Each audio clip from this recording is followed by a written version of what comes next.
Looja loodud looming oli lootusrikas ja loominguline, kuni loodu loobus looja lähedusest.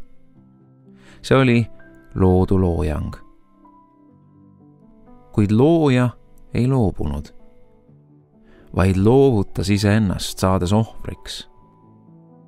Langemise loor langes. Looja loov ja lootev loomus lunastas loodu. Lootusetus lõppes. Looja näolise loodu loomus on loota ja luua. Luua laulu ja lugu, mis kestab üle loojangu. Looja lõi ja lootis. Loodu õpib taas olema loojanäoline.